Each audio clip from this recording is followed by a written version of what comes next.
I feel like at this point in my YouTube career, I'm pretty well known for being a take along guy, especially if these videos are something to go by. If you're new here, watch those videos. I think you're going to really like them. However, with how much I love take along, would you be surprised to know I don't own a lot of take and play? Not to mention, I've not had nearly as much experience with take and play. Let me explain. So, Take and Play started in 2010. At this point, my interest in Thomas is hanging low. I wasn't really watching PBS in general at this point.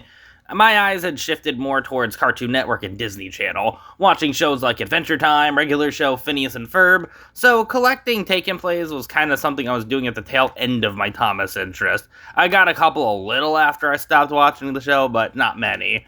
Then 2016, the airing of the episode Love Me Tender, I got interested in Thomas again. And by that point, Take and Play was slowly drifting away. It wasn't gone completely just yet, but it might as well have been.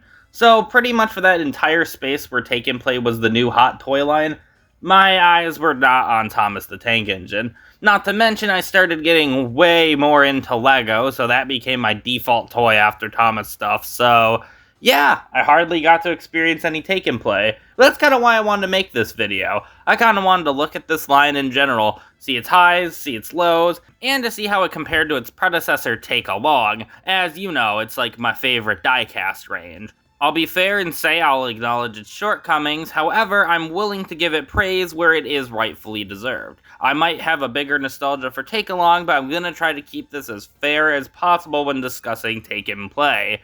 So how about we get started with the first half of Take and Play's lifespan?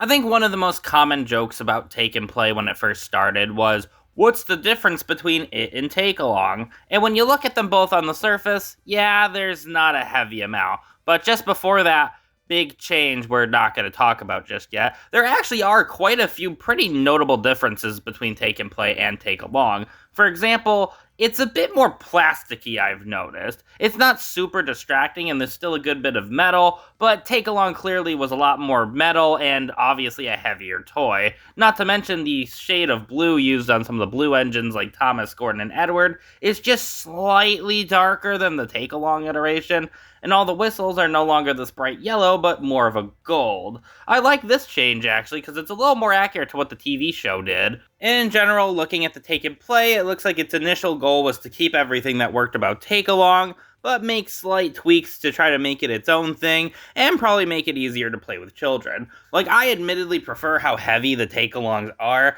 but I can understand making them lighter and less metal, for children's safety. After all, these are children's toys, you gotta remember that. And honestly, I'm all for this. Just making the similar toy, but adding a few tweaks to improve on it wasn't really a bad idea. And plus, it makes all the older toys, if a kid already had quite a few take-alongs, not feel completely useless next to the ones they're getting now. I really respect that. Not to mention, I'm also very glad they kept the smart magnets. This is definitely one of the best coupling systems the diecast range ever had, so I'm very glad they didn't change it. But yeah, I'm very glad that Take and Play is just pretty sound during this early period. Sometimes it does something that just slightly annoys me, like Emily and Molly missing 2 wheels on their tenders, but that's not really a big deal. And for the most part, they definitely made them look a little less, I guess, fictional. As much as I love Take Along, they definitely went for a very toyish look, and while Take and Play still does. But it feels like they made a better effort to make the toys actually look a lot more like the show, especially when they add the CGI faces,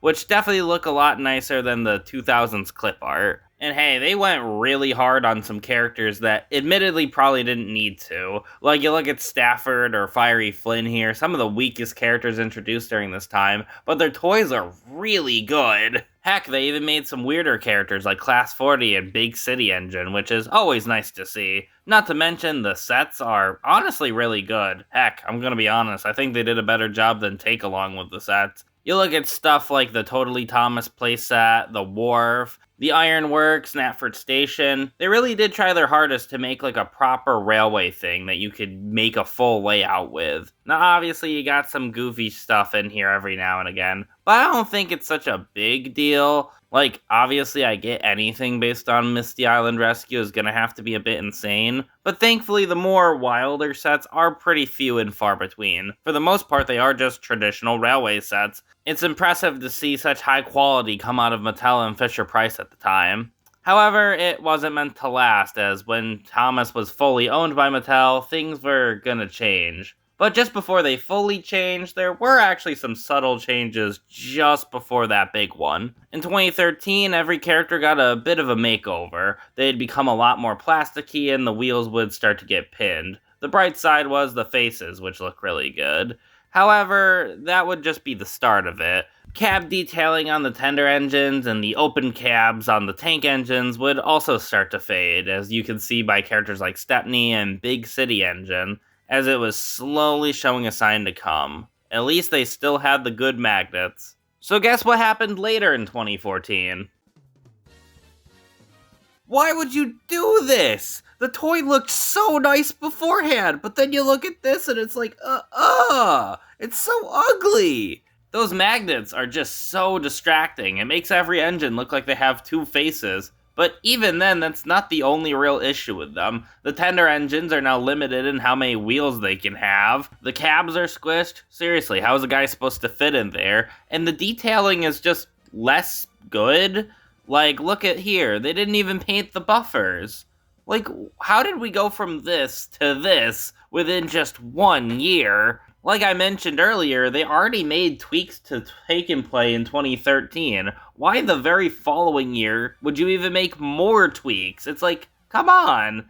It seems like this plan must have been rushed or something, because there were quite a few Tale of the Brave sets that came out after these chunky magnets that still use the original magnets. This is kind of jarring to look at in retrospect. Like, I totally understand having a Percy and a Toby batch still left over to reuse, but if you're gonna introduce such a massive sweeping change, I also expect you to stick to it and not just flip-flop. And maybe if this was just the engine models, I could forgive it, but it kind of gets worse from here. For example, rolling stock just becomes a lot less common. Compare that to the earlier Take and Play stuff, there was quite a bit of it and it was quite varied. But now for the most part, it's just Annie and Clarabelle, trucks, and Toad.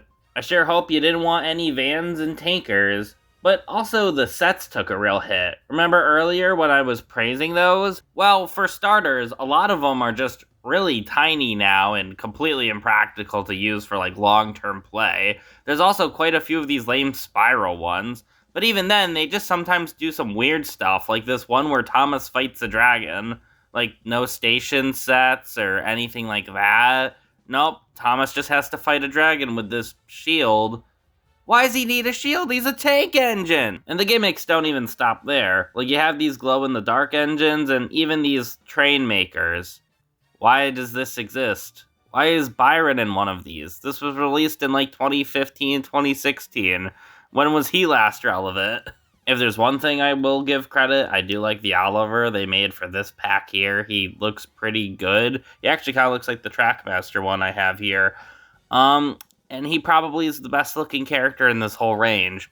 The big magnets really do a disservice to everyone. I mean, just look at Kevin here. But yeah, I don't think I'm telling you any gauging hot take by saying that Take and Play really fell off in its later years for lack of production care and a strong misunderstanding of what made the Thomas brand so special. Late Take and Play did still have some moments. Like, I do think the faces were almost always spot on, and some of the road vehicles didn't look too bad. But beyond that, yeah, it's a pretty sucky range by the end overall. However, that first half of it from 2010 to early 2014 was still something really special. And sure, I'll always prefer Take Along for just how charming it is, and admittedly for a lot of nostalgia. I do think Take and Play did make a lot of real improvements, and I can't ignore that. And I'm also just very glad for the people who grew up with this period of Take and Play still seem to remember it really fondly, even if by the end Take and Play was a kind of a shell of its former self. And hey, maybe the Fat Magnets will actually get a redemption, as the 2026 diecast range is surprisingly going back to using them. Didn't think we would see them again.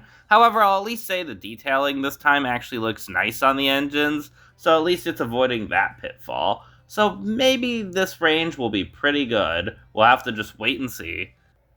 But yeah, I hope you Take and Play fans really enjoyed the video. You had a pretty cool line growing up. If you had problems with the video, please let me know. I'm prone to making mistakes.